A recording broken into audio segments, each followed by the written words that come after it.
Hello students, reliable institute की तरफ से मैं आप सभी को वेलकम करता हूं। आज अपन नया चैप्टर स्टार्ट करने वाले हैं, definite integration and its applications. JEE Mains और एडवांस दोनों के पॉइंट ऑफ व्यू से देखें तो one of the most important chapters है। जेई एडवांस में एवरी ईयर इससे 3 to 4 क्वेश्चंस तो आते ही आते हैं, इसमें जो अलग अलग टॉपिक्स है उससे रिलेटेड, और जेई मेंस में भी एवरी ईयर 1 to 2 क्वेश्चंस तो आ ही जाते हैं। तो आपने इसके पहले इनडेफिनेट इंटीग्रेशन पढ़ा होगा, तो ये इनडेफिनेट इंटीग्रेशन का थोड़ा सा एक्सटेंशन है। अब डेफिनेट इंटीग्रेशन देखेंगे, क्या होता है, प्रॉपर्टीज क्या होती है। तो चलिए स्टार्ट करते हैं। सबसे पहले तो मान लो f(x) कोई कंटिन्यूअस फंक्शन है a to b में, सच दैट उसका इनडेफिनेट इंटीग्रेशन आपको पता है। जब आप f(x) का इंटीग्रेशन कर रहे हो, इनडेफिनेट इंटीग्रेशन, तो मान लो ये एक कर्व आ रहा है capital f(x) plus constant of integration c। तो ये चीज तो आपको पता है, ये अपना इनडेफिनेट इंटीग्रल है। डेफिनेट इंटीग्रेशन का मतलब क्या हो गया, अब इसी इंटीग्रेशन में अगर अपन लिमिट्स ऑफ इंटीग्रेशन लगा दे कि अपन x इक्वल टू a से लेकर के x इक्वल टू b में इसको इंटीग्रेट कर रहे हैं, f(x) dx, तो अब अपने पास इसका आंसर आ जाएगा, इसका आंसर आ जाएगा capital f of b minus capital f of a। Constant of integration नहीं आएगा, तो ये fundamental theorem of definite integration है या इंटीग्रल कैलकुलस है। यहां पे ये आप ऐसे भी बोल सकते हो कि अपने पास डेफिनेट इंटीग्रेशन की सिंपल फॉर्मूला है। यहां पे x इक्वल टू a और x इक्वल टू b को अपन लिमिट्स ऑफ इंटीग्रेशन बोलेंगे, जहां पे ये इसको बोलेंगे अपन ये लोअर लिमिट ऑफ इंटीग्रेशन है, ये लोअर लिमिट ऑफ इंटीग्रेशन है, और ये जो x इक्वल टू b है, x इक्वल टू b को अपन बोलेंगे अपर limit of integration, upper limit. ठीक है, समझ आ रही है बात। सिंपल सा मतलब है कि अपन इसको क्या कर रहे हैं, कुछ लिमिट्स में इंटीग्रेट कर दे रहे हैं, तो इसका आंसर आएगा capital f of b minus capital f of a। ये समझने के बाद अपन देखते हैं कि डेफिनेट इंटीग्रेशन का ज्योमेट्रिकल इंटरप्रिटेशन क्या होता है। मतलब बेसिकली अपन कर क्या रहे हैं, अगर अपन इसको समझने की कोशिश करें तो ज्योमेट्रिकल इंटरप्रिटेशन क्या होता है। डेफिनेट इंटीग्रेशन का मतलब होता है algebraic sum of areas, algebraic sum of areas bounded by y equal to fx, जो अपना कर्व है y equal to fx, x axis and the ordinates x equal to a से लेके x इक्वल टू b। मतलब definite integration से जो अपने पास आंसर आता है ना a टू b से इंटीग्रेट करने से, तो ये अपन को एक ऐसा नंबर मिलता है जो क्या डिनोट करता है, तो एल्जेब्रिक सम ऑफ एरियाज। अब ये एल्जेब्रिक सम का मतलब क्या है, अभी अपन एग्जांपल से इसको समझेंगे। Bounded by the curve y equal to fx, the x axis and the ordinates x equal to a से लेकर के x इक्वल टू b में। तो आइए देखते हैं i equal to integration a to b f(x) dx से मान के चलो, फॉर एग्जांपल यहां पे मैंने एक ग्राफ से इसको समझाया है कि मान लो ये अपना कर्व f(x) है, ठीक है। तो अगर मैं इसको a से b में इंटीग्रेट कर रहा हूं, तो डेफिनेट इंटीग्रेशन का मतलब क्या होता है, एल्जेब्रिक सम ऑफ एरियाज। तो आप देखो कि ये पूरा का पूरा कर्व जो है ये x एक्सिस के ऊपर ही एग्जिस्ट कर रहा है, तो इसको a टू b में इंटीग्रेट करने का मतलब ये जो मैंने पोर्शन शेड किया है ये एरिया मुझे मिलेगा। तो मान के चलो कि इस एरिया को अपन a1 बोल देते हैं, तो ये डेफिनेट इंटीग्रेशन करने से मुझे ये वाला एरिया a1 मिलने वाला है। अगर मैं फंक्शन f(x) को a टू b में इंटीग्रेट करूंगा, तो इंटीग्रेट करने से मुझे ये वाला एरिया a1 मिलने वाला है। यही चीज अगर अपन देखें, फॉर एग्जाम्पल मान के चलो कि अपना अब की बार जो ये वाला फंक्शन है, अब ये वाला फंक्शन है y इक्वल टू fx। अब अगर फंक्शन जो है वो कुछ इंटरवल के लिए x एक्सिस के ऊपर भी है और कुछ इंटरवल के लिए x एक्सिस के नीचे भी है, तो ऐसे केस में अगर मैं x equal to a marker से x इक्वल टू b में, x इक्वल टू a से x इक्वल टू b में इसको इंटीग्रेट करता हूं, तो अब इस इंटीग्रेशन का वैल्यू मुझे क्या मिलेगा, इस इंटीग्रेशन का वैल्यू मुझे क्या मिलेगा अगर a से b में मैंने इंटीग्रेट किया। तो अपन को ध्यान रखना है एल्जेब्रिक सम ऑफ एरियाज, मतलब जो जो पार्ट्स, जो जो पोर्शंस ऊपर है उसको अपन प्लस साइन के साथ लेंगे। जैसे a1 और a3 ऊपर है, तो इसका आंसर मुझे क्या मिलेगा, इसका आंसर मुझे मिलेगा area a1 plus area a3, ये दोनों ऊपर थे, और ये a2 एरिया और ये a4 एरिया नीचे थे, तो ये माइनस साइन के साथ आएंगे क्योंकि ये एल्जेब्रिक सम ऑफ एरियाज होता है, तो माइनस a2 माइनस a4 हो जाएगा। तो जब मैं इस वाले फंक्शन f(x) को, इस वाले फंक्शन f(x) को a टू b में इंटीग्रेट करूंगा, तो मुझे एक्चुअली में आंसर क्या मिलने वाला है, मुझे मिलने वाला है a1 plus a3 minus a2 minus a4। एक बहुत इंपॉर्टेंट बात अपन को समझनी है, डेफिनेट इंटीग्रेशन का एसेंस ये है कि वो एल्जेब्रिक सम ऑफ एरियाज अपन को देता है। तो सारे बच्चे इसको अच्छे से नोट कर लो, फिर अपन आगे बढ़ते हैं। तो चलो बच्चों, अब डेफिनेट इंटीग्रेशन का मतलब समझने के बाद कि वो क्या डिनोट करता है, algebraic sum of areas denote करता है, तो अब अपन इसके कुछ नोट पॉइंट्स देखेंगे क्वेश्चंस के ऊपर बढ़ने से पहले और इसके आगे प्रॉपर्टीज देखने से पहले।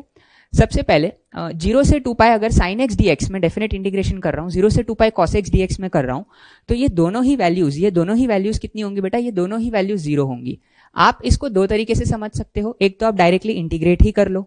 अगर आप मान लो फॉर एग्जांपल इंटीग्रेट करते हो, तो sin x का इंटीग्रेशन आपको पता है कि ये हो जाएगा माइनस cos x, और अपन को लिमिट्स ऑफ इंटीग्रेशन डालनी है 0 से लेकर के 2 पाई में। तो अगर आप लिमिट्स ऑफ इंटीग्रेशन डालोगे 0 से लेकर 2 पाई तो आपके पास क्या आएगा, आपके पास क्या आएगा, cos 2 पाई करोगे तो cos 2 पाई कितना आ जाएगा, ये माइनस साइन को अपन बाहर ले लेते हैं, cos 2 पाई अपने पास 1 हो जाएगा, माइनस लोअर लिमिट cos 0 डालोगे तो cos 0 भी कितना हो जाएगा, फिर से कितना हो जाएगा, 1 हो जाएगा। तो आपका आंसर कितना आ जाएगा, 0 आ जाएगा। बरोबर है, समझ आ रही है बात। ऐसे अपन इंटीग्रेट करके तो निकाल ही रहे, लेकिन अपन इसको समझ के भी कर सकते हैं कि 0 से 2 पाई में आप देख सकते हो कि sin x अपनी एक साइकिल कंप्लीट करने वाला है। आप देखो कि जितना इसका sin x का पार्ट ऊपर है एग्जैक्टली उतना ही पार्ट इसका बिलो द x एक्सिस है। और अपन को पता है कि डेफिनेट इंटीग्रेशन क्या डिनोट करता है, algebraic sum of areas denote करता है। तो मान लो ये कुछ भी एरिया a जितना ऊपर हुआ तो उतना ही एरिया a नीचे भी होगा। तो आप देखो कि अगर डेफिनेट इंटीग्रेशन करेंगे तो इसका आंसर क्या आ जाना चाहिए, 0 आ जाना चाहिए।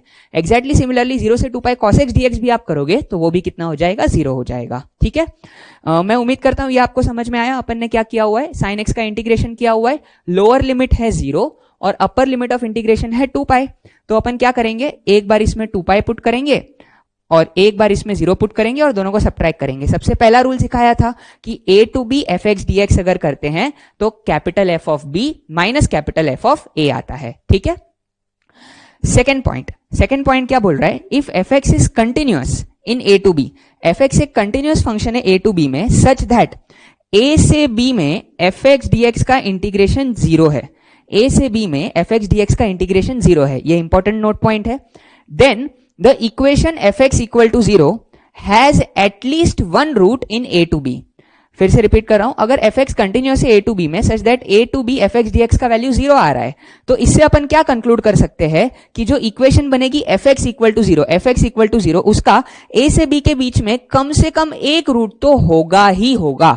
बरोबर है, क्यों होगा, कॉमन सेंस वाली बात है। देखो अभी अपन ने ऊपर यहां पे किया था a टू b, मतलब 0 से 2 पाई में अगर मैं sin x को इंटीग्रेट कर रहा हूं और इसको इंटीग्रेट करके मेरे पास आंसर 0 आ रहा है, तो आप देखो कि sin x इक्वल टू 0, अगर मैं एक इक्वेशन लिखूं sin x इक्वल टू 0, तो क्या आपको दिख रहा है बेटा कि 0 से लेके 2 पाई में इसका एग्जैक्टली एक रूट आ रहा है अपने पास और पाई पे है। आप देखो कि पाई पे ये अंदर वाले की वैल्यू कितनी होने वाली है, 0 होने वाली है। यहां पे मैंने बोला है कि कम से कम एक रूट होगा, एक से ज्यादा भी हो सकता है लेकिन कम से कम एक तो होगा ही होगा। भाई आप खुद सोचने की कोशिश करो, ऐसा क्यों हो रहा है कि यार अगर x इक्वल टू a से b में डेफिनेट इंटीग्रेशन जो है वो 0 आ रहा है, तो ये तय है कि कुछ ना कुछ एरिया प्लस साइन के साथ आ रहा होगा और कुछ ना कुछ x एक्सिस के नीचे आ रहा होगा, तभी तो वो ऐड होके 0 आने वाला है। तो आप सोचो कि जितना पॉजिटिव होगा उतना ही नेगेटिव होगा और पॉजिटिव से नेगेटिव जाने के लिए कर्व को एक बार x एक्सिस को क्रॉस करना ही पड़ेगा। तो जैसे ही वो x एक्सिस को क्रॉस कर गया तो वहां पे अपने पास उसका क्या आ जाएगा बेटा, रूट आ जाएगा। समझ आई बात, सिंपल है। यहां पे ये बात समझनी है कि एटलीस्ट 1 क्यों बोला है, क्योंकि एक से ज्यादा भी हो सकता है। जैसे मान लो sin x का मैं 0 से 4 पाई में लेता, तो 0 से 4 पाई में लेता तो आप सोचो वो इंटीग्रेशन की वैल्यू अभी भी 0 ही आती, लेकिन उसमें रूट ज्यादा हो जाते, पाई पे भी आ जाता, 2 पाई पे भी आ जाता, 3 पाई पे भी आ जाता। समझ रहे हो मेरी बात?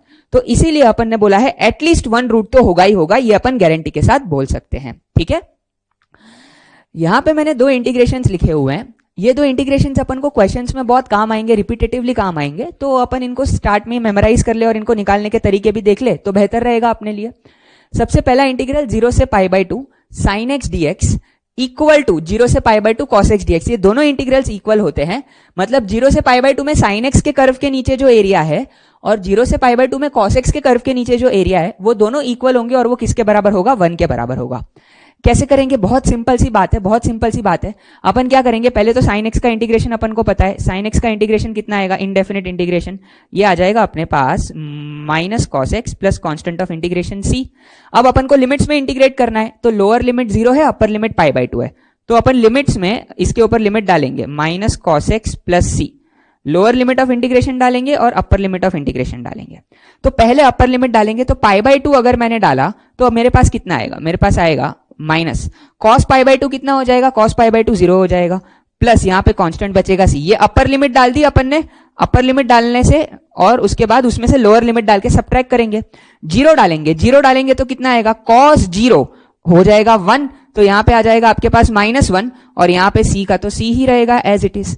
तो अब आप देखो क्या होगा, यहाँ पे बचा c plus one, minus minus plus हो गया और यहाँ पे minus C. Constant of integration हमेशा कैंसिल आउट हो जाएगा, याद रखना। डेफिनेट इंटीग्रेशन का आंसर एक फिक्स नंबर आएगा, कांस्टेंट ऑफ इंटीग्रेशन वहां से कैंसिल आउट हो जाएगा। तो अपने पास आंसर कितना आ गया? अपने पास आंसर 1 आ गया। तो जीरो से पाई बाय 2 में साइन एक्स को इंटीग्रेट करोगे, या 0 से पाई बाय 2 में एक्सैक्टली सिमिलरली आप कॉस एक्स को भी करके लिख सकते हो। तो आपका आंसर कितना आने वाला है बेटा? 1 आने वाला है, ठीक है। 0 से पाई बाय 2 साइन स्क्वायर एक्स को अगर अपन इंटीग्रेट करेंगे और 0 से पाई बाय 2 कॉस स्क्वायर एक्स को इंटीग्रेट करेंगे, तो ये फिर से दोनों वैल्यूज इक्वल होंगी और अब की बार आंसर कितना आएगा? तो अब की बार आंसर पाई बाय 4 आएगा। इसको भी आप बड़े आराम से कर सकते हो। आप साइन स्क्वायर एक्स का इंटीग्रेशन तो जानते ही हो। साइन स्क्वायर एक्स को अपन कैसे इंटीग्रेट करेंगे? अपन इसको 2 से मल्टीप्लाई डिवाइड कर लेंगे और 2 साइन स्क्वायर एक्स को अपन क्या लिख लेंगे? 2 साइन स्क्वायर एक्स को अपन लिख लेंगे 1 माइनस कॉस 2x, बरोबर है। और यहां पे आ जाएगा अपने पास dx। तो अब इसको आप इंटीग्रेट करोगे तो अब आपके पास इंटीग्रेशन क्या आएगा? हाफ टाइम्स dx का इंटीग्रेशन हो जाएगा x माइनस cos 2x का इंटीग्रेशन हो जाएगा sin 2x डिवाइडेड बाय नीचे कितना आ जाएगा? 2। और इस पे अब आपको क्या करना है? लिमिट्स ऑफ इंटीग्रेशन डालने हैं, जो कि अपने पास क्या है? 0 से लेकर के पाई बाय 2 है। तो आओ देख लेते हैं क्या होगा। ये अपने पास आएगा हाफ।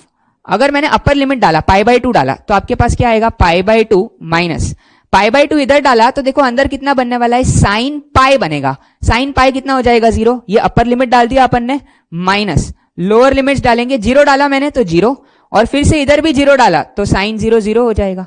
तो ये कितना हो गया अपने पास? Half into pi by 2। तो ये आंसर कितना हो गया? पाई बाय 4 हो गया। एग्जैक्टली सिमिलरली आप कॉस स्क्वायर एक्स का भी निकाल सकते हो, तो वो भी कितना आएगा बेटा? पाई बाय 4 आएगा। नोट कर लो इन चीजों को। तो चलो बच्चों, अब आगे बढ़ते हैं। अब अपन देखते हैं कि डेफिनेट इंटीग्रेशन को इवैल्यूएट करने के अपने पास कौन से टेक्निक्स होते हैं और कौन से मेथड्स होते हैं। तो methods to evaluate definite integration, DI का मतलब डेफिनेट इंटीग्रेशन। सबसे पहला तरीका अपन वही यूज करेंगे जो अपन ऑलरेडी पहले पढ़ते आ चुके हैं। इनडेफिनेट इंटीग्रेशन को यूज करके अपन कैसे इवैल्यूएट करेंगे? कॉमन सेंस वाली बात है कि अपन इनडेफिनेट इंटीग्रेशन में जो भी टेक्निक्स ऑफ इंटीग्रेशन सीखी हैं, उन टेक्निक्स ऑफ इंटीग्रेशन को यूज करके अपन पहले अपना आंसर निकाल लेंगे और बाद में उसमें लिमिट्स ऑफ इंटीग्रेशन जो भी है वो डाल देंगे। Upper limit minus lower limit करेंगे तो अपन को डेफिनेट इंटीग्रेशन का आंसर मिल जाएगा। तो अब यूजिंग इनडेफिनेट इंटीग्रेशन में वो सारे तरीके, वो सारे वेज आ गए जो आप ऑलरेडी पढ़ चुके हो। बाय इंटीग्रेशन बाय पार्ट्स, या इंटीग्रेशन बाय सब्स्टिट्यूशन, या integration by using partial fractions. कोई सा भी अप्रोप्रिएट मेथड यूज करके आप अंदर वाले फंक्शन को पहले इंटीग्रेट कर लो और जो भी इंटीग्रेशन का आंसर आता है आप उसमें लिमिट्स ऑफ इंटीग्रेशन लगा दो। जैसे कि फॉर एग्जाम्पल इवैल्यूएट 3 से लेके 8 sine of under root x plus 1 upon under root x plus 1 dx। तो मैं चाहता हूं कि सारे बच्चे एक बार वीडियो को पॉज करके ये क्वेश्चन ट्राई करें, उसके बाद अपन इन क्वेश्चन को डिस्कस करेंगे। मैं उम्मीद करता हूं कि सारे बच्चों ने इसको सॉल्व कर लिया होगा। आइए देखते हैं इसका सोल्यूशन क्या होगा। बहुत ही सिंपल सा क्वेश्चन है, बहुत ही सिंपल सा इंटीग्रल है। आपको दिख रहा है कि आप क्या करोगे? पहले तो इस इंटीग्रल को आई नाम दे देते हैं। आई इक्वल टू इंटीग्रेशन 3 से लेके 8 sine of under root x plus 1 upon under root x plus 1 dx। यार सिंपल अपन को दिख रहा है कि under root of x plus 1 को अपन क्या बोल देंगे बेटा? इसको t सब्स्टिट्यूट कर देंगे, क्योंकि इसका डेरिवेटिव निकालोगे तो इसका डेरिवेटिव कितना आएगा? ये हाफ है, तो अगर x प्लस 1 का पावर हाफ है तो इसका डेरिवेटिव निकालोगे तो ये कितना आ जाएगा? हाफ आ जाएगा और अंडर रूट एक्स प्लस 1 नीचे आ जाएगा और ऊपर x का डेरिवेटिव 1 आ जाएगा। इक्वल टू आपके पास क्या आ जाएगा बेटा? dt by dx। x के रिस्पेक्ट में अपन इसको डिफरेंशिएट कर रहे हैं। तो क्या आप यहां से ये चीज ऑब्जर्व कर पा रहे हो कि dx को अगर अपन इधर लिख देंगे, यहां से अपन हटा के dx को इधर लिख देते हैं, तो dx upon under root of x plus 1, इस चीज को आप क्या सब्स्टिट्यूट कर सकते हो? इस चीज को आप क्या सब्स्टिट्यूट कर सकते हो? 2 टाइम्स dt डाल सकते हो। तो इसको मैं यहां पे ऊपर पुट करता हूं, लेकिन एक बात का जरूर ध्यान रखना कि आप जब भी वेरिएबल चेंज करते हो तो साथ में लिमिट्स ऑफ इंटीग्रेशन चेंज करना नहीं भूलिएगा। ये जो 3 से 8 है ये तो x की लिमिट्स है, अपन t में अब बात कर रहे हैं तो अपन को ये 3 से 8 डाल के यहाँ पे t की भी लिमिट्स निकालनी पड़ेंगी। अगर मैंने x को 3 पुट किया, अगर मैं x इक्वल टू 3 पुट करता हूं तो लोअर लिमिट ऑफ इंटीग्रेशन क्या आ जाएगी? 3 प्लस 1 4 का स्क्वायर रूट कितना हो जाएगा? 2। और अगर मैं x को 8 पुट करता हूं तो अपर लिमिट ऑफ इंटीग्रेशन कितना हो जाएगा? t इक्वल टू 8 प्लस 1 9 का स्क्वायर रूट कितना हो जाएगा बेटा? 3। तो अब अगर अपन i के ऊपर बढ़े तो अपने पास क्या आएगा? लोअर लिमिट 2 हो गई, अपर लिमिट 3 हो गई, साइन ऊपर आ जाएगा t, under root x plus 1 को अपन ने t बोल दिया है, divided by dx upon under root x plus 1 को आप क्या लिख सकते हो? तो dx upon under root x plus 1 को मैंने सब्स्टिट्यूट कर दिया 2 इंटू dt। देखो कितना सिंपल सा क्वेश्चन हो गया। तो इसको अपन क्या करेंगे, 2 बाहर आ जाएगा इंटीग्रेशन के, साइन टी का इंटीग्रेशन कितना हो जाएगा, साइन टी का इंटीग्रेशन हो जाएगा माइनस कॉस टी प्लस सी। अब मैं कांस्टेंट ऑफ इंटीग्रेशन नहीं लिख रहा हूं, सिंपल सी बात है, वो हटने वाला है। तो माइनस साइन को बाहर निकाल लो, तो आपके पास आई की वैल्यू कितनी आएगी, I equal to -2 times upper limit of integration डालोगे तो आपके पास आएगा cos 3 minus lower limit of integration डालोगे आपके पास आ जाएगा cos 2। तो माइनस साइन के साथ अगर आपको लिखना है तो i equal to twice, answer आ जाएगा cos 2 माइनस cos 3। ठीक है, सबको समझ में आ गया? एकदम सिंपल सा क्वेश्चन है, आपको समझ में आ गया कैसे अपन इनडेफिनेट इंटीग्रेशन के मेथड्स यूज करके डेफिनेट इंटीग्रेशन को इवेल्युएट करेंगे। नोट कर लो इन दोनों चीजों को। तो बच्चों अब इसके ऊपर और क्वेश्चंस करते हैं कि इनडेफिनेट इंटीग्रेशन को यूज करके कैसे डेफिनेट इंटीग्रेशन इवेल्युएट करेंगे। तो यहाँ पे मैंने बोर्ड पे कुछ क्वेश्चंस लिखे हुए हैं, मैं चाहता हूँ सारे बच्चे इन क्वेश्चंस को नोट करके एक बार खुद से ट्राई करें, उसके बाद अपन इन क्वेश्चंस को डिस्कस करेंगे। तो नोट करके इनको ट्राई कीजिए। तो चलो बच्चों इन क्वेश्चंस के सोल्यूशंस देख लेते हैं। सबसे पहला 0 to π/4 cos 2x into square root of 4 minus sine 2x dx।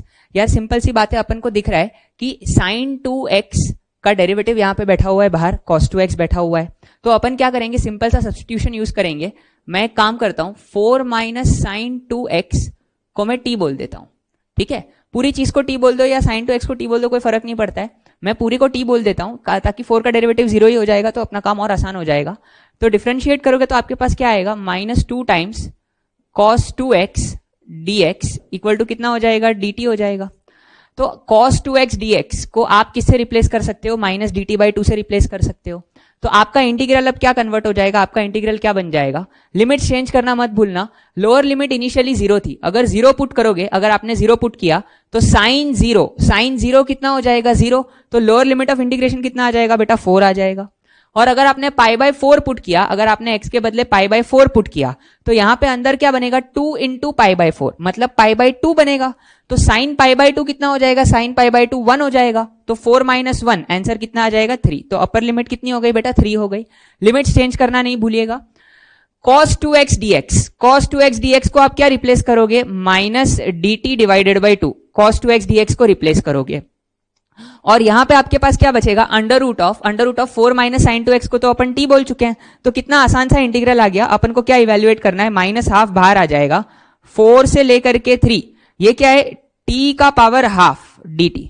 तो ये इंटीग्रेशन कितना हो जाएगा, t का पावर 3/2 अपॉन नीचे आ जाएगा 3/2। तो i इक्वल टू आ जाएगा -½ इंटू t का पावर 3/2 अपॉन नीचे 3/2 आएगा, तो इधर ऊपर 2 आ जाएगा। तो ये 2 और ये 2 कैंसल आउट हो गया। और लिमिट्स ऑफ इंटीग्रेशन क्या है, 4 से लेकर के 3। तो जब आप इसमें ये लिमिट्स ऑफ इंटीग्रेशन पुट करोगे तो आपके पास फाइनली आंसर आ जाएगा 1/3 टाइम्स 8 माइनस 3√3। तो ये आपका इंटीग्रेशन का आंसर हो जाएगा। तो मैं उम्मीद करता हूं सारे बच्चों का ये आंसर आ गया होगा, एकदम सिंपल सा क्वेश्चन है। आइए चलते हैं नेक्स्ट क्वेश्चन की तरफ। नेक्स्ट क्वेश्चन में देखते हैं, i इक्वल टू इंटीग्रेशन 0 से half dx upon 1 minus 2x² into under root of 1 minus x² निकालना है। इसको कैसे करेंगे यार, यहां पे आपको देख के बहुत सारे मेथड्स हो सकते हैं, लेकिन एक चीज आपको जो यहां पे चमकनी चाहिए, square root of 1 minus x² लिखा हुआ है। तो ऐसे केस में x को साइन थीटा डालने से अपना काम हो जाएगा। अगर मैंने x को साइन थीटा पुट कर दिया तो आप देखो dx कितना हो जाएगा, dx आपके पास हो जाएगा cos थीटा d थीटा। तो अपना क्वेश्चन क्या बन जाएगा जरा देखते हैं। लिमिट्स को चेंज करना मत भूलना इंटीग्रेशन के। Integration lower limit of integration डाला तो 0, साइन 0 कितना हो जाएगा अपने पास, साइन 0 कितना हो जाएगा, सॉरी x के बदले अपन ने 0 डाला है, x के बदले अपन ने 0 डाला है, तो थीटा कितना होगा, थीटा अपने पास 0 होगा, साइन थीटा का वैल्यू 0 है। तो और x के बदले हाफ डालोगे, x के बदले हाफ डालोगे तो साइन थीटा का वैल्यू हाफ है, तो आपके पास क्या आएगा, अपर लिमिट ऑफ इंटीग्रेशन π/6 आ जाएगा। dx को आप किससे रिप्लेस करने वाले हो, cos थीटा d थीटा से रिप्लेस करने वाले हो, डिवाइडेड बाय नीचे कितना आ जाएगा, नीचे आ जाएगा 1 minus 2 sine square theta, 1 minus 2 sine square theta और into under root of 1 minus x²। x को क्या डाला है, साइन थीटा, तो 1 माइनस साइन स्क्वायर थीटा कितना हो जाएगा, cos स्क्वायर थीटा, तो square root of cos square theta. और आप देख सकते हो कि 0 से π/6 में cos थीटा का वैल्यू पॉजिटिव ही रहने वाला है, तो आप डायरेक्टली उसको क्या लिख सकते हो, उसको cos थीटा लिख सकते हो। तो आपका इंटीग्रल आ जाएगा 0 से π/6, ऊपर आ जाएगा cos थीटा d थीटा, नीचे जाना पहचाना सा फॉर्मूला बन रहा है, 1 माइनस 2 साइन स्क्वायर थीटा को क्या लिख सकते हो, इसको क्या लिख सकते हो, इसको cos 2 थीटा लिख सकते हो। और ये भी कितना हो जाएगा, cos थीटा हो जाएगा, cos थीटा कैंसल आउट हो गया, तो ये ऊपर जाके कितना बन जाएगा, sec 2 थीटा। तो I इक्वल टू आपके पास आ जाएगा 0 से लेकर के π/6 sec 2 थीटा d थीटा। इसका इंटीग्रेशन आपको पता है, sec 2 थीटा का इंटीग्रेशन क्या हो जाएगा, ln mod sec 2 theta plus tan 2 theta, constant से डिवाइड करना नहीं भूलिएगा, डिवाइडेड बाय 2 थीटा का डेरिवेटिव नीचे कितना आ जाएगा 2, प्लस कांस्टेंट ऑफ इंटीग्रेशन आएगा c, लेकिन उसको मैं नहीं लिख रहा हूं क्योंकि अपन को पता है वो कैंसिल होने वाला है। और इसके ऊपर लिमिट्स ऑफ इंटीग्रेशन डालनी है अपन को 0 से π/6। तो जैसे ही आप लिमिट्स ऑफ इंटीग्रेशन डालोगे, पहले अपर लिमिट डालोगे π/6 यहां पे और यहां पे, और उसके बाद में लोअर लिमिट्स डालोगे, तो सिंप्लीफाई करके आपके पास आंसर आ जाएगा I equal to half times ln of 2 plus √3। तो ये आपका फाइनल आंसर होगा। ये डिवाइडेड बाय 2 थोड़ा ऊपर कर लेते हैं, यहां पे ये इसका था। ठीक है, समझ आई बात। आपको अपर लिमिट पुट करनी है, माइनस आपको लोअर लिमिट निकालनी है, तो आपके पास ये आंसर आएगा। चलिए नेक्स्ट क्वेश्चन देखते हैं। नेक्स्ट क्वेश्चन में क्या है, I इक्वल टू इंटीग्रेशन 0 से π/2 dx अपॉन 4 + 5 sin x। तो ऐसे क्वेश्चन को भी अपन ने इंडेफिनेट में इंटीग्रेट करना सीखा है कि इसको कैसे इंटीग्रेट करते हैं। इसको tan x/2 में लेके जाके इंटीग्रेट करते हैं। तो चलिए इसको tan x/2 में कन्वर्ट करते हैं। sin x को अपन क्या लिख देंगे, sin x को अपन लिख सकते हैं 2 tan x/2 अपॉन नीचे आ जाएगा 1 प्लस tan स्क्वायर x/2, बरोबर है। तो अगर ये चीज मैंने उसमें पुट कर दी sin x के बदले, तो आपके पास I इक्वल टू क्या आ जाएगा, 0 से लेकर के π/2। यहां पे 2 tan x/2 upon 1 plus tan square x/2 put करोगे तो 1 प्लस tan स्क्वायर x/2 ऊपर आ जाएगा, यहां पे एलसीएम लेके dx के साथ, और नीचे डिनोमिनेटर में क्या आएगा, एलसीएम ले लिया था आपने तो 4 प्लस 4 tan स्क्वायर x/2, और यहां पे कितना बचेगा 10 times tan x/2, 10 times tan x/2, बरोबर है। sin x के बदले अपन ने ये डाल दिया है पूरी चीज। तो आप देखो पूरा सिंप्लीफाई हो रहा है, इसको सिंप्लीफाई करते हैं। I इक्वल टू इंटीग्रेशन 0 से लेकर के π/2, ऊपर 1 प्लस tan स्क्वायर x/2 को आप क्या लिख सकते हो, sec square x/2 dx, sec square x/2 dx। और यहां पे नीचे क्या हो जाएगा, यहां पे नीचे हो जाएगा आपके पास 4 tan स्क्वायर x/2, इसको पहले लिखते हैं 4 tan square x/2, middle term आएगा प्लस 10 टाइम्स tan x/2, और कांस्टेंट टर्म आ जाएगा +4। एक काम करते हैं, यहां से पूरे में से एक 4 कॉमन खींच लेते हैं। यहां पे अगर पूरे में से मैंने एक 4 कॉमन खींच लिया तो I इक्वल टू 1/4 आ जाएगा। यहां पे आपके पास कितना आ जाएगा, 10/4 मतलब 5/2 हो जाएगा, और यहां पे आपके पास कितना हो जाएगा बेटा, 1 हो जाएगा। तो अब ये तो पूरा सेट है इंटीग्रल, ये इंटीग्रल कैसे इवैल्यूएट करना है ये सबको आता है। देखो tan x/2 का डेरिवेटिव यहां पे ऊपर बैठा हुआ है, तो अपन क्या करेंगे, सब्स्टिट्यूशन यूज करेंगे।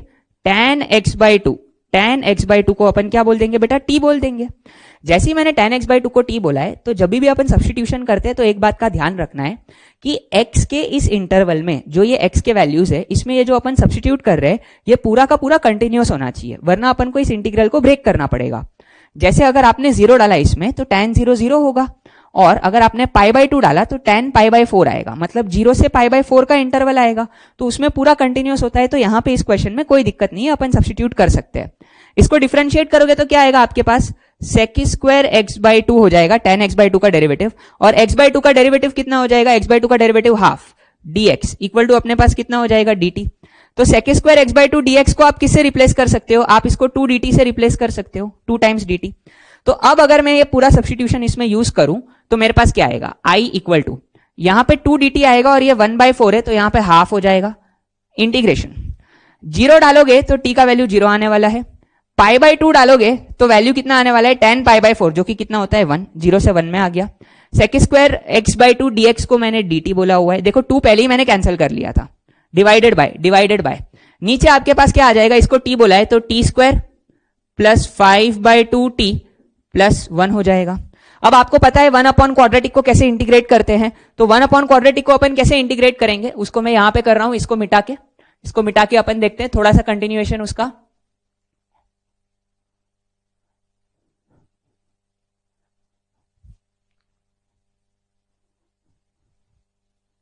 तो अगर अपन वो 1 अपॉन क्वाड्रेटिक को इंटीग्रेट करेंगे तो आपके पास क्या आ जाएगा, I इक्वल टू इंटीग्रेशन 0 से लेके 1, हाफ तो था ही आगे, इंटीग्रेशन ऑफ 0 से लेकर के 1 dt अपॉन इसको परफेक्ट स्क्वायर में कन्वर्ट कर लेंगे अपन, तो क्या ऐड करेंगे अपन, ये 2 इंटू 5/4 हो जाएगा, 2 इंटू 5/4 लिखेंगे तो 25/16 ऐड और सब्ट्रैक्ट करेंगे, टी स्क्वायर प्लस ये लिखा हुआ है 2 इंटू 5/4 इंटू टी प्लस 25/16 करेंगे माइनस 25/16 करेंगे और +1 तो वहां पे पड़ा ही है पहले से, तो आपके पास क्या आ जाएगा, i equal to half integration 0 से लेके 1 dt अपॉन ये कितना हो जाएगा, t प्लस 5/4 का होल स्क्वायर माइनस ये कितना हो जाएगा, आप देख सकते हो माइनस ये हो जाएगा 9/16, मतलब ये हो जाएगा 3/4 का होल स्क्वायर। बरोबर है, सबको समझ में आया, सबको समझ में आया। और अपने पास ये x square minus a square का फॉर्मेट आ गया, इसको आपको पता है भली भांति कैसे करते हैं अपन, 1/2a ln mod x minus a upon x plus a. तो आप इसको इंटीग्रेट करके जब लिमिट्स ऑफ इंटीग्रेशन पुट करोगे तो सॉल्व करके आपके पास फाइनल आंसर आएगा 1/3 टाइम्स ln2। ठीक है, सिंपल आपको x square minus a square वाला फॉर्मूला लगाना है, 1/2a ln mod x minus a upon x plus a, और उसमें ये limits of integration 0 to 1 put कर देनी है, तो आपका आंसर होगा 1/3 ln2। ठीक है, नोट कर लो। चलो बच्चों आगे बढ़ते हैं इसके दूसरे क्वेश्चंस की तरफ। यहाँ पे मैंने और 2 क्वेश्चंस लिखे हुए हैं, मैं चाहता हूँ सारे बच्चे इन क्वेश्चंस को ट्राई करें। यहाँ पे आपको ये इंटीग्रल इवेल्युएट करना है, और यहाँ पे इफ इस इंटीग्रल का वैल्यू इक्वल टू a दे रखा है तो आपको फाइंड द वैल्यू ऑफ ये वाला integral in terms of a, अपन को a के टर्म्स में निकालना है। तो सारे बच्चे इन क्वेश्चंस को नोट करके एक बार खुद से ट्राई करें, उसके बाद अपन डिस्कस करेंगे। तो बच्चों मैं उम्मीद करता हूं आप लोगों ने इन क्वेश्चंस को ट्राई कर लिया होगा। तो चलिए इसके सॉल्यूशंस देखते हैं। सबसे पहले तो i इक्वल टू इंटीग्रल 0 से पाई dx upon 1 plus cos square x. भाई इसको कैसे इंटीग्रेट करें, इसको इंटीग्रेट करने के लिए अपन एक काम करते हैं, मैं कॉस स्क्वायर एक्स को बदल देता हूं, उसको लिखते हैं 1 अपॉन सेक एक्स। तो ऊपर आ जाएगा अपने पास सेक स्क्वायर एक्स, और एलसीएम ले लेते हैं dx अपॉन नीचे आ जाएगा सेक स्क्वायर एक्स प्लस 1। ठीक है, कॉस स्क्वायर एक्स को अपन ने 1 अपॉन सेक स्क्वायर एक्स लिख लिया है। अब ऊपर सेक स्क्वायर एक्स dx पड़ा हुआ है, तो सिंपल सी बात है अपन इसको tan में बदल लेते हैं। सेक स्क्वायर एक्स को आप क्या लिख सकते हो, 1 plus tan square theta equal to second square theta होता है। तो सेक स्क्वायर एक्स को आप क्या लिख सकते हो यहाँ पे, 1 प्लस tan स्क्वायर एक्स। ठीक है, सिंपल सी बात है, समझ आ रही है ये बात सबको। अब अपन अपना काम कर सकते हैं, आगे बढ़ सकते हैं। तो अपना मेन इंटीग्रल i क्या हो गया, इंटीग्रेशन 0 से लेकर के पाई, ये आएगा sec square x dx upon नीचे आ जाएगा 2 प्लस tan स्क्वायर एक्स। अब यहाँ पे ये क्वेश्चन देने के पीछे मकसद यही था कि अपन को इस बात का ध्यान रखना है कि सॉल्व करने के लिए अपन सब्स्टिट्यूशन तो यूज करें। सॉल्व करने के लिए सब्स्टिट्यूशन क्या यूज करेंगे अपन, सिंपल सी बात है, tan x को अपन क्या बोलेंगे t, क्योंकि tan x का derivative sec square x dx तो ऊपर पड़ा हुआ है अपने पास। लेकिन अपन को यहाँ पे इस बात का ध्यान रखना है कि अगर आप लिमिट्स ऑफ इंटीग्रेशन की बात करोगे ना, तो देखो आप 0 डालोगे तो tan 0 0 होगा, पाई डालोगे तब भी 0 होगा। मतलब ये लोअर लिमिट और अपर लिमिट दोनों 0 क्यों हो जा रहे हैं, क्योंकि एक छोटी सी यहाँ पे दिक्कत है। दिक्कत यह है कि जो चीज अपन सब्स्टिट्यूट कर रहे हैं ना, tan x को t बोल रहे हैं, वो चीज 0 to पाई में कहीं ना कहीं डिसकंटिन्यूअस हो रही है। क्या आप देख पा रहे हो कि tan x जो है वो 0 से पाई में π/2 पे डिसकंटिन्यूअस होने वाला है। तो जब भी ऐसा कुछ आता है तो बेटा अपन को इस इंटीग्रल को ब्रेक करना पड़ेगा। अपन इस इंटीग्रल को कैसे ब्रेक करेंगे, ये कहां पे डिसकंटिन्यूअस है, π/2 पे। तो पहला इंटीग्रल आप 0 से π/2 माइनस ले लो, सेक स्क्वायर एक्स dx, π/2 को लेफ्ट साइड से अप्रोच कर रहे हैं अपन, upon 2 plus tan square x, और दूसरा इंटीग्रल जो है वो आप π/2 प्लस पे ले लो, से लेकर के पाई, अपने पास आएगा sec square x dx upon नीचे आ जाएगा 2 प्लस tan स्क्वायर एक्स। ये बात का अपन को खास ध्यान रखना है, जब भी ऐसा होता है कि जो चीज अपन सब्स्टिट्यूट कर रहे हैं वो इस इंटरवल में कहीं ना कहीं डिसकंटिन्यूअस है, तो आपको अपने मेन इंटीग्रल को ऐसे 2 पार्ट्स में ब्रेक करना पड़ेगा कि आप पहले π/2 को लेफ्ट साइड से अप्रोच करोगे, इसलिए मैंने पहले π/2 माइनस लिखा है, और फिर π/2 प्लस से अपन पाई पे जाएंगे। तो अब जब आप इसमें सब्स्टिट्यूशन यूज करोगे तो ये तो तय है कि सेक स्क्वायर एक्स dx को आप किससे रिप्लेस कर सकते हो, dt से। तो अब लिमिट्स ऑफ इंटीग्रेशन का ध्यान रखिए। अब लिमिट्स क्या होंगी, 0 डालोगे तो tan 0 तो 0 होगा, लोअर लिमिट तो 0 होगी। अपर लिमिट क्या होगा, अगर आप tan x में x को π/2 के लेफ्ट साइड से अप्रोच करवाते हो। tan x का ग्राफ तो सबको पता है, यहां पे मैं रफली बना रहा हूं, ये π/2 है और ये माइनस π/2 है। तो tan x का ग्राफ तो ऐसा रहता है, ये π/2 है। अगर आप π/2 के लेफ्ट साइड से आते हो तो tan x की वैल्यू किसकी तरफ अप्रोच कर रही है? पॉजिटिव इन्फिनिटी की तरफ, प्लस इन्फिनिटी की तरफ जा रही है tan x की वैल्यू। तो π/2 माइनस डालोगे तो यहाँ पे अपर limit of integration plus infinity हो जाएगा। sec स्क्वायर x dx को आप dt लिखने वाले हो, डिवाइडेड बाय नीचे कितना आ जाएगा? tan x को t बोला है तो 2 प्लस टी स्क्वायर, और यहाँ पे दूसरा इंटीग्रल क्या आ जाएगा? π/2 प्लस, अब आगे ये x इक्वल टू π/2 था, ठीक है, और ये आगे x इक्वल टू पाई है। तो π/2 प्लस की अगर मैं बात करूं तो आगे tan x का ग्राफ ऐसा होता है। अगर आप π/2 के राइट साइड से आओगे तो tan x की वैल्यू किसको अप्रोच कर रही है? किसको अप्रोच कर रही है बेटा? माइनस इन्फिनिटी को। तो यहां पे lower limit of integration minus infinity हो जाएगा, और पाई डालेंगे तो tan पाई कितना आ जाएगा? अपने पास 0 आ जाएगा। अब फिर से क्या हो जाएगा? sec square x dx dt है, और नीचे कितना आ जाएगा अपने पास? 2 प्लस टी स्क्वायर।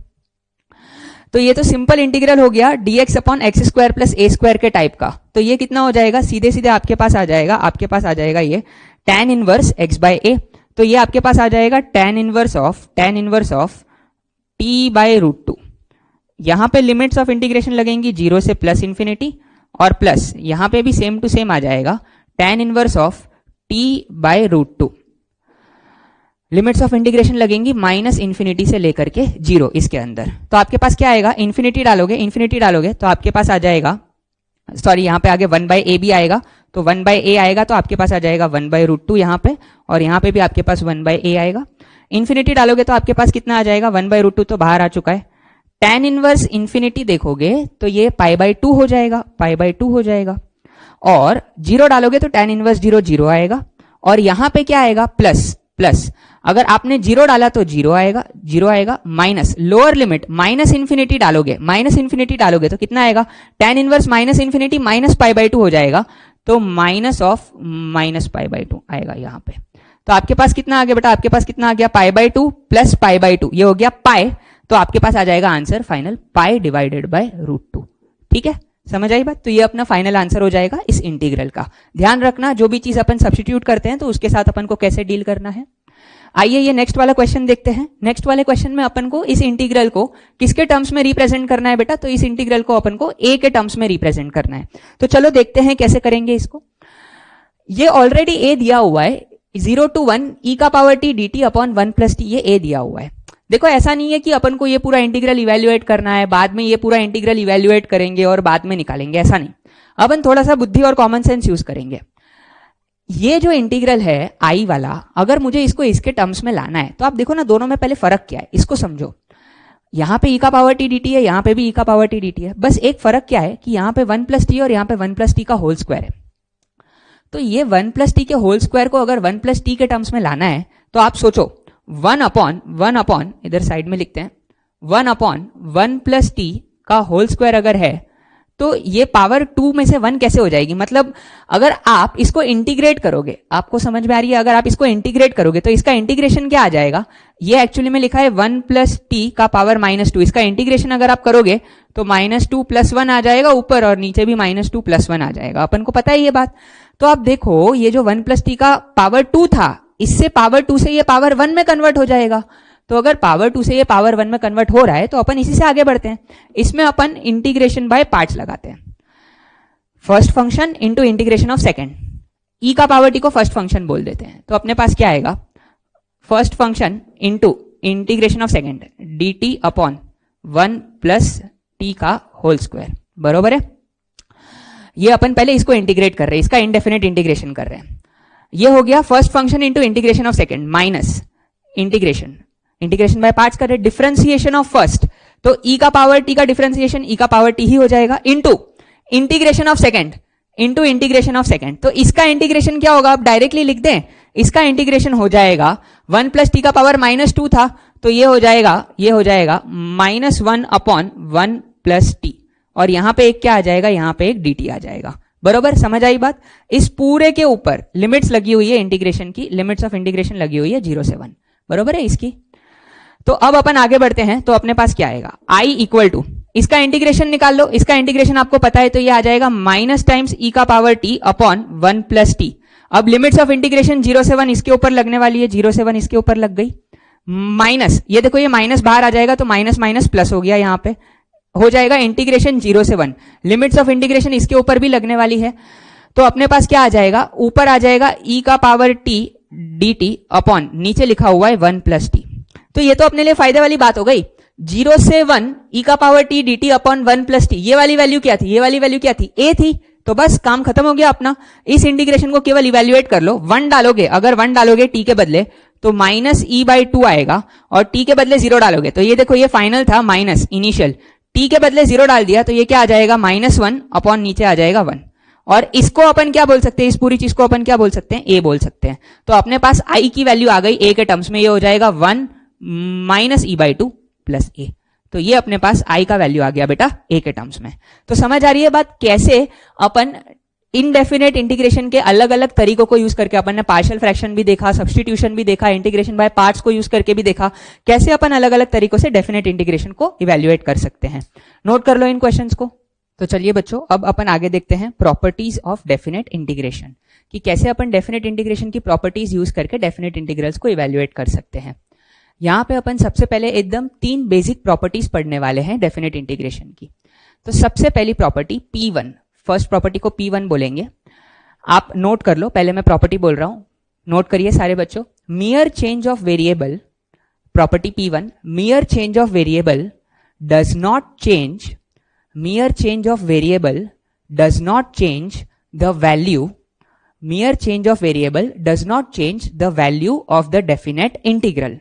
नोट कर लो, mere change of variable, MERE, mere change of variable does not change the value of the definite integral।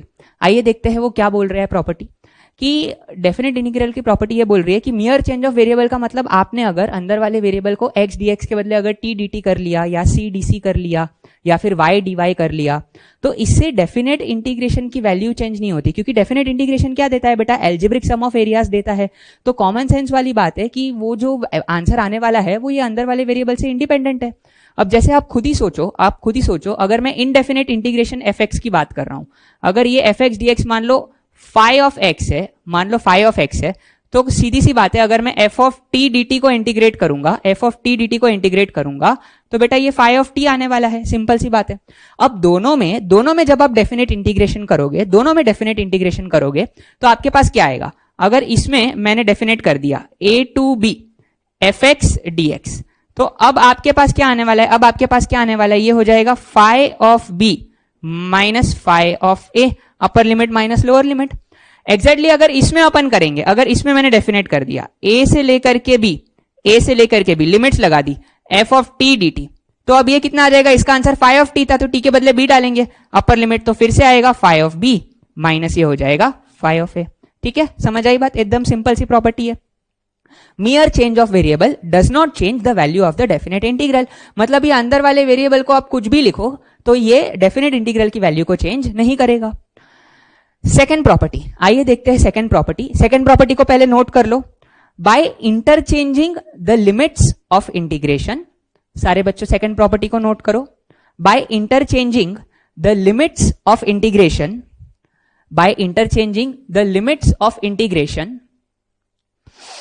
The value of the integral, फिर से रिपीट कर रहा हूं, by interchanging the limits of integration the value of the integral changes in sign only. By interchanging the limits of integration the value of the integral changes in SIGN, sign only. फिर से repeat कर रहा हूं, by interchanging the limits of integration the value of the integral changes in sign only. इसका मतलब क्या होता है कि अगर आपने ये इंटीग्रल a टू b था, ठीक है, a टू b के बदले आपने इंटीग्रल के लिमिट्स को b टू a कर दिया, तो इससे उस इंटीग्रल की वैल्यू केवल और केवल किस में बदलेगी बेटा, साइन में चेंज होगी, केवल साइन में चेंज होगी। मतलब अगर इसका आंसर प्लस a आ रहा होगा तो इसका आंसर कितना आ जाएगा, माइनस a आ जाएगा। देखते हैं कैसे, देखो सिंपल सी बात है, फिर से वही बोलेंगे अपन, fx dx का मान लो इनडेफिनेट इंटीग्रल जो है वो मान लो phi x है फॉर एग्जांपल, ठीक है। तो जब आप इसमें डेफिनेट इंटीग्रेशन करोगे, आप a to b fx dx करोगे, a to b fx dx, तो आपके पास क्या आ जाएगा, आपके पास आ जाएगा phi of b minus phi of a आ जाएगा। और यही चीज आप खुद सोचो, अगर मैं b टू a कर दूं, मतलब लोअर लिमिट को b कर दूं और अपर लिमिट को a कर दूं fx dx, तो अब आंसर तो फाई ऑफ एक्स आएगा, लेकिन अब अपर लिमिट क्या है, ए है, तो ये कितना हो जाएगा, फाई ऑफ ए माइनस हो जाएगा फाई ऑफ बी। बरोबर है, समझ आई बात। तो अब आप देखो इनमें क्या अंतर आया, एक माइनस साइन का अंतर आया ना। अगर मैं यहां से माइनस साइन कॉमन निकाल लूं तो आपको दिख रहा है अंदर क्या आ जाएगा, phi of b minus phi of a, जो कि क्या हो जाएगा, ये वाला इंटीग्रल। तो ये हो जाएगा a to b f x d x. ठीक है, समझ आई बात। तो अगर आप इंटीग्रेशन की लिमिट्स इंटरचेंज कर देते हो तो इंटीग्रल का वैल्यू केवल और केवल किस में चेंज होगा बेटा, साइन में चेंज होगा। और थर्ड प्रॉपर्टी देखते हैं। थर्ड प्रॉपर्टी में ऐसा कुछ स्टेटमेंट नहीं लिखना है, सिंपल इसको मैथमेटिकली अपन समझेंगे। थर्ड प्रॉपर्टी क्या बोल रही है कि अगर a से b में एफ एक्स फंक्शन को मैं इंटीग्रेट कर रहा हूं, a to b f x d x लिखा हुआ है, तो इस इंटीग्रेशन को मैं किसी भी पॉइंट c पे तोड़ के लिख सकता हूं। जैसे a to b f x d x को आप क्या लिख सकते हो, a to c f x d x और plus c to b f x d x, provided that कि ये जो c है ये बस कहां पे लाई करना चाहिए, फंक्शन के डोमेन में लाई करना चाहिए, एफ एक्स फंक्शन के। इस बात से कोई फर्क नहीं पड़ता कि c point a b interval के बीच में लाई करे या ए बी इंटरवल के बाहर लाई करे, इस बात से कोई फर्क नहीं पड़ता है, बस c पॉइंट फंक्शन के डोमेन में लाई करना चाहिए।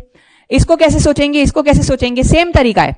मान लो कि एफ एक्स डी एक्स का जो इंटीग्रल है इंडेफिनेट, वो फाई ऑफ एक्स आता है।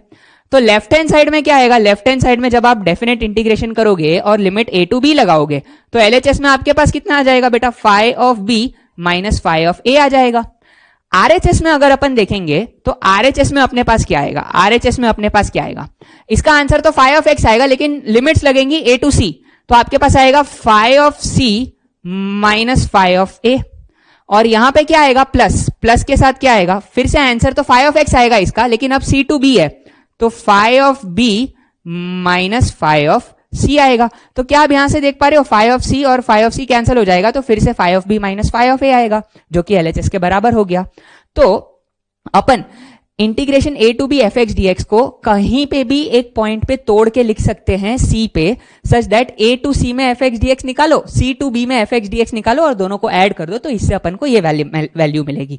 मैं फिर से इस बात के ऊपर स्ट्रेस डाल रहा हूं कि ये जरूरी है कि सी एफ एक्स के डोमेन में होना चाहिए, लेकिन ये बिल्कुल जरूरी नहीं है कि सी ए और बी के बीच में ही होना चाहिए। सी पॉइंट ए और बी के बाहर भी हो सकता है, तभी भी कोई दिक्कत नहीं आएगी, तभी भी जो एरिया होगा वो कैंसिल आउट होकर आपके पास फाइनली सेम ही आएगा। तो यहां से अपन ने देखा कि अपन डेफिनेट इंटीग्रेशन को तोड़ तो कहीं पे भी सकते हैं, लेकिन एक बात का अपन ध्यान रखेंगे कि खास करके अपन डेफिनेट इंटीग्रेशन को उन पॉइंट्स पे तोड़ेंगे जहां पे अंदर वाले फंक्शन की डेफिनेशन चेंज हो रही हो या अंदर वाला फंक्शन किसी पॉइंट पे डिसकंटिन्यूअस हो रहा हो। तो इन पॉइंट्स पे अपन इस इंटीग्रेशन को जरूर तोड़े और इवेल्युएट करें बाद में अलग अलग इंटीग्रल्स को। ठीक है, समझ आई बात। नोट कर लो इन तीनों प्रॉपर्टीज को। तो बच्चों यहाँ पे मैंने बोर्ड पे कुछ क्वेश्चंस लिखे हुए हैं, अब अपन प्रॉपर्टीज को यूज करके कुछ क्वेश्चंस इवैल्यूएट करने वाले हैं। पहले एकदम बेसिक सिंपल क्वेश्चंस ही देखेंगे अपन। यहाँ पे मैंने बोर्ड पे कुछ क्वेश्चंस लिखे हुए हैं, मैं चाहता हूँ सारे बच्चे इन क्वेश्चंस को नोट करें और एक बार खुद से ट्राई करें इन क्वेश्चंस को प्रॉपर्टी नंबर 1, 2 और 3 यूज करके। बाद में अपन इनको डिस्कस करेंगे। प्रॉपर्टी नंबर 3 में खास ध्यान रखना, मैंने पहले भी बोला, मैं फिर से रिपीट कर रहा हूं कि अपन वैसे तो ए टू बी के इंटीग्रल को कहीं भी तोड़ सकते हैं बीच में, लेकिन अपन को उन पॉइंट्स पे इंटीग्रल को तोड़ना एकदम आवश्यक है जहां पे फंक्शन डिसकंटिन्यूअस हो या उस इंटरवल में कहीं पे फंक्शन की वैल्यू डिफाइंड ना हो। तो ऐसे पॉइंट्स पे उस इंटीग्रल को तोड़ना बहुत ही इंपॉर्टेंट होता है, या फिर जहां पे फंक्शन डेफिनेशन चेंज कर रहा हो। ठीक है, समझ आई बात। तो इन बातों को दिमाग में रखते हुए इन क्वेश्चंस को ट्राई करो। तो बच्चों मैं उम्मीद करता हूं आप लोगों ने इन क्वेश्चंस को ट्राई कर लिया होगा पॉज करके।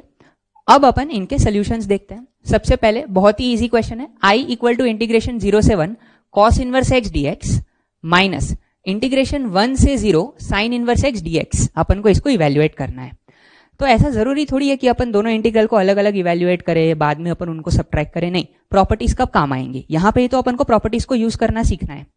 इसको देख के आपके दिमाग में तुरंत चमकना चाहिए कि आपको पता है कि sine inverse x plus cos inverse x कितना होता है, π/2 होता है, ये तो अपन को पता है। तो उसको अगर मैं यूज करना चाहूं यहां पे, तो आपको कुछ क्लिक कर रहा है क्या, आपको कुछ चमक रहा है क्या, 0 से लेकर के 1 cos इनवर्स x dx। और देखो ये 0 से 1 है, लेकिन ये लिमिट 1 से 0 है। अगर ये भी 0 से 1 हो जाए तो अपना काम आसान हो जाएगा। और अपन को पता है कि इंटीग्रेशन की लिमिट्स को इंटरचेंज करके अपन इंटीग्रेशन के आगे साइन चेंज कर सकते हैं। अगर ये वैल्यू प्लस है 1 से 0 के साथ, तो अगर 0 से 1 कर दूंगा तो माइनस हो जाएगा, तो माइनस माइनस यहां से प्लस हो जाएगा। ये दूसरा इंटीग्रल भी 0 से 1 हो जाएगा और अब ये क्या हो जाएगा, साइन इनवर्स एक्स डीएक्स हो जाएगा। और अब तो काम अपना एकदम आसान हो गया, दोनों इंटीग्रल 0 से 1 के बीच में है, दोनों इंटीग्रल 0 से 1 के बीच में है, तो अपन इनको कंबाइन करके लिख देंगे सीधे सीधे, 0 से लेके 1 sine inverse x plus cos inverse x plus cos inverse x dx. तो ये कितना हो जाएगा, अपन को पता है sine inverse x plus cos inverse x कितना हो जाएगा बेटा, ये तो पाई बाय 2 हो जाएगा। तो अपने पास आ जाएगा आई इक्वल टू 0 से 1 pi by 2 dx. Pi by 2 बाहर आ जाएगा, डीएक्स का इंटीग्रल एक्स हो जाएगा, लिमिट लगाओगे तो 1 माइनस 0 1 आएगा। तो आपके पास फाइनल आंसर घूम फिर के कितना आ जाएगा बेटा, पाई बाय 2 आ जाएगा। ठीक है, बहुत ही इजी है। सेकंड क्वेश्चन देखते हैं। सेकंड क्वेश्चन में क्या बोल रहा है, अपन को कुछ वैल्यूज दी हुई है, -1 से 4 में fx को इंटीग्रेट करने से आंसर 4 आ रहा है, 2 से 4 में इसको इंटीग्रेट करने से 3 माइनस fx dx को इंटीग्रेट करने से आंसर 7 आ रहा है। तो अपन को 2 से -1 fx dx का वैल्यू निकालना है। अगर आप इन नंबर्स को थोड़ा ध्यान से ऑब्जर्व करते तो आपको समझ में आता कि देखो -1 से 4 अपना मेन इंटरवल है, इसी इंटरवल को इन्होंने 2 पे तोड़ा हुआ है, इसी इंटरवल को इन्होंने 2 पे तोड़ा हुआ है। अपन को यह बात बड़े आराम से पता है कि -1 से 4 fx dx को अपन क्या लिख सकते हैं, अपन इसको लिख सकते हैं -1 से 2 fx dx और प्लस दूसरा आएगा 2 से लेकर के 4 fx dx। तो इसमें से अपन को क्या क्या पता है, ये 2 इसका है, हाँ, तो इसमें से -1 से 4 fx dx का वैल्यू अपन को पता है, इसका वैल्यू दिया गया है, इसका वैल्यू 4 है। -1 से 2 fx dx ये अपन को निकालना है। देखो यही निकालना है, आपने अगर ये निकाल लिया ना तो इसमें तो बस लिमिट्स उल्टी करी हुई हैं, तो अपन इसकी वैल्यू को माइनस साइन के साथ मल्टीप्लाई कर देंगे। तो इसकी वैल्यू नहीं पता है तो मान लो इसकी वैल्यू को मैं कैपिटल ए बोल देता हूं, ये जो भी आता है जो, और 2 से 4 fx dx निकालना है। अब 2 से 4 fx dx कहां से निकाले, इंटीग्रल 2 से 4 fx dx, ये अपन यहां से निकाल सकते हैं, ये अपन यहां से निकाल सकते हैं। यहां से कैसे निकाले, यहां से कैसे निकाले, इसको करने के लिए अपन यहां पे देखते हैं। अगर इसको मैं यहां पे थोड़ा सा मिटा दूं, यहां पे मैं मिटा रहा हूं, ये वाला क्वेश्चन आपने नोट कर लिया होगा।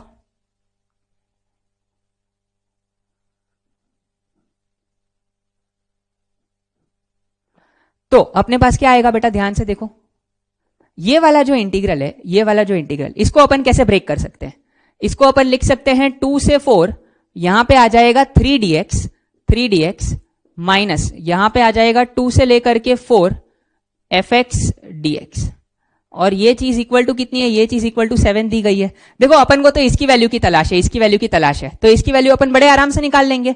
यहां से 2 से 4 fx dx का वैल्यू कितना आ जाएगा अपने पास कितना आ जाएगा, इसका इंटीग्रल हो जाएगा 3x, और लिमिट्स ऑफ इंटीग्रेशन लगने वाली हैं 2 से 4, बीच में माइनस साइन थी और इक्वल टू 7 था। तो अब आप देखो इसमें अगर आप लिमिट्स लगाओगे इंटीग्रेशन के, तो 4 डालोगे तो 4 3 जा 12 हो जाएगा, -3 2 जा 6 हो जाएगा, तो 12 - 6 आंसर 6 आ जाएगा। तो इसका वैल्यू कितना आ जाएगा, 6 - 7 इक्वल टू इंटीग्रल 2 से 4 fx dx, बरोबर है। तो ये वैल्यू कितना आ गया, -1 आ गया। तो इसका वैल्यू कितना आ गया अपने पास, -1 आ गया। तो आपकी इक्वेशन क्या आ गई, 4 इक्वल टू a -1।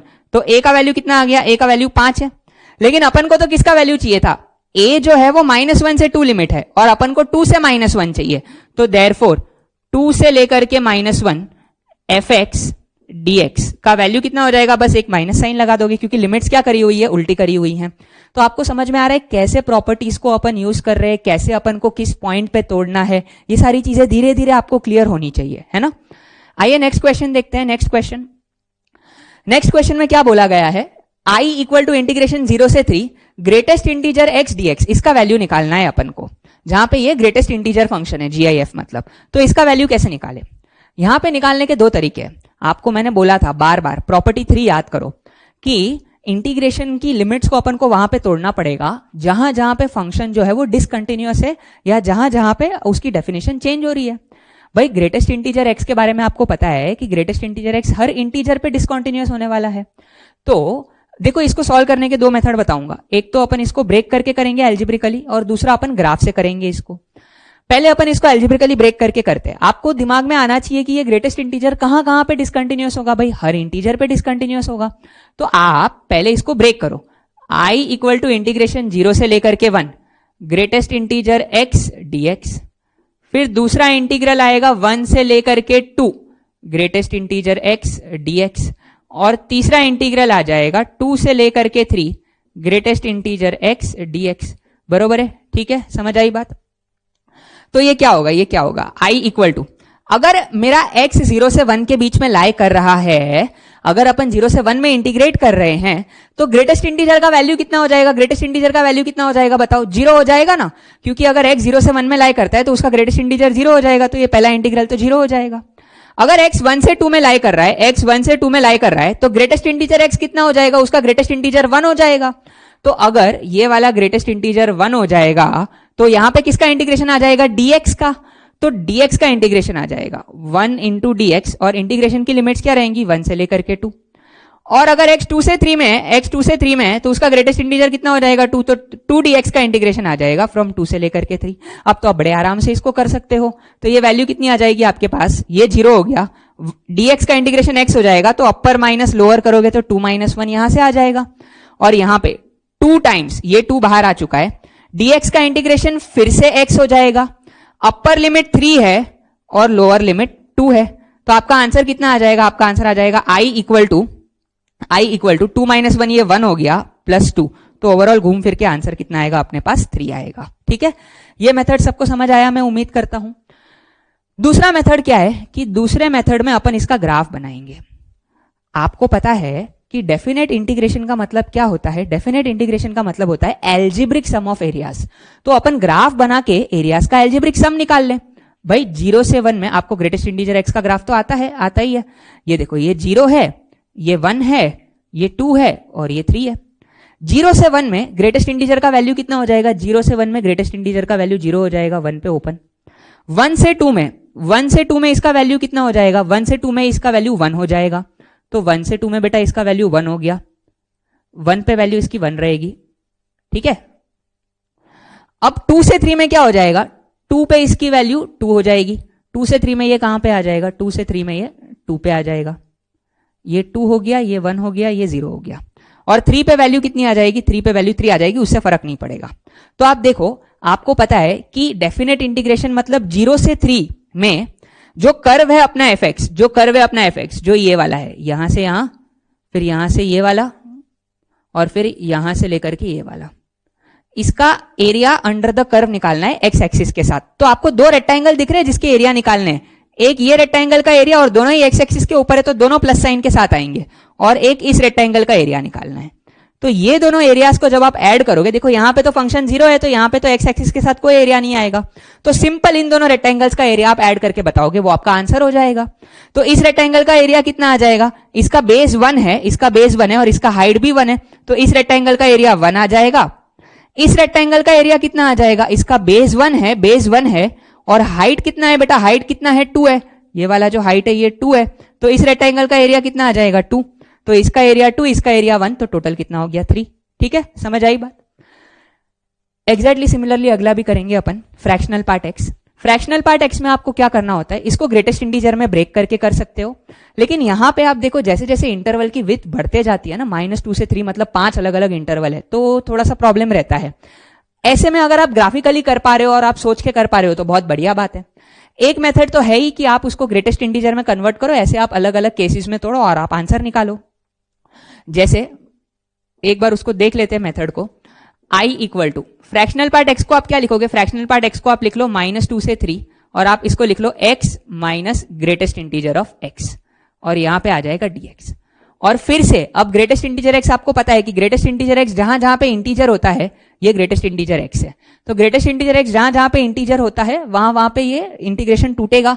तो एक इंटरवल आएगा -2 से -1, दूसरा आएगा -1 से 0, तीसरा आएगा 0 से 1, फिर 1 से 2, फिर 2 से 3, ऐसे, और हर एक में आप उसको इंटीग्रेट करोगे तो थोड़ा सा लंबा हो जाएगा, तो अपन ऐसे में उस मेथड को अवॉइड करेंगे, अपन थोड़ा सा दिमाग लगा के करेंगे।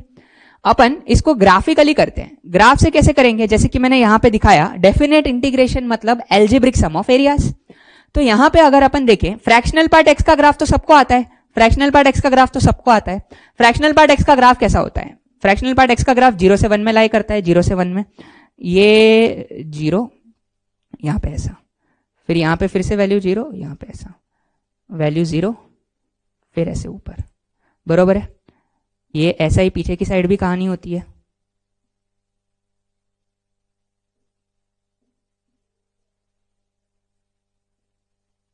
ये 0 है, ये 1 है, ये 2 है, ये -1 है, ये -2 है, ये -3 है। ठीक है, इसका ग्राफ कहां से कहां लाई करता है, ये y एक्सिस है, ये हाइट कितनी होती है 1 होती है। तो आपको कहां से कहां इंटीग्रेट करना है, -2 से 3 में। तो आप देखो -2 से 3 में, यहां पे ये 3 है, यहां पे ये 3 है, 3 पे वैल्यू फिर से 0 हो जाएगी। तो -2 से 3 में कौन से ट्राइंगल दिख रहे हैं आपको, दिख रहा है ये ट्राइंगल का एरिया आएगा, प्लस ये ट्राइंगल का एरिया आएगा, फिर ये ट्राइंगल का एरिया आएगा, फिर ये ट्राइंगल का एरिया आएगा, और ये ट्राइंगल का एरिया आएगा। ये आपका -2 से 3 में इंटीग्रेशन होगा, आपको ये सारे एरियाज निकालने हैं, और सारे के सारे एक्स एक्सिस के ऊपर है, तो सब लोग प्लस साइन के साथ आएंगे।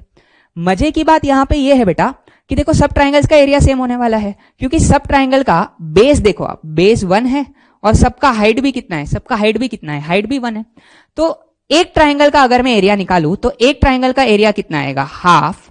राइट एंगल ट्राइंगल है तो 1 × 1, तो एक ट्राइंगल का एरिया हाफ आएगा। तो मेरे पास कितने ट्राइंगल है, -2 से 3 में अगर मैं जा रहा हूं तो 1 2 3 4 5 ट्राइंगल है। तो ओवरऑल आई की वैल्यू कितनी हो जाएगी, आई की वैल्यू कितनी हो जाएगी, क्या मैं बोलूं 5 ट्राइंगल का एरिया हो जाएगा इनटू हाफ, तो अपना आंसर कितना आ जाएगा, 5/2 आ जाएगा। सिंपल, एकदम इजीली आ गया। अगर आप एल्जेब्रिक सम ऑफ एरिया से करते हो तो बड़े आराम से आप देख सकते हो कि आपका आंसर आ जाएगा। नोट कर लो। तो बच्चों इसी के साथ अपन अपना आज का लेक्चर 1 एंड करते हैं। आज अपन ने डेफिनेट इंटीग्रेशन का बेसिक इंट्रोडक्शन पढ़ा, उसके प्रॉपर्टीज पढ़े, और प्रॉपर्टीज के ऊपर कुछ क्वेश्चंस करे। नेक्स्ट क्लास में और क्वेश्चंस इसके ऊपर करेंगे अपन। आज की क्लास का आपका होमवर्क रहेगा definite integration and its application की शीट का एक्सरसाइज 1 का पार्ट 1 एंड पार्ट 2 का आपको ए सेक्शन करके आना है। ठीक है, तो इन क्वेश्चंस को आप ट्राई करके आइएगा। नेक्स्ट क्लास में अपन इनको डिस्कस करेंगे।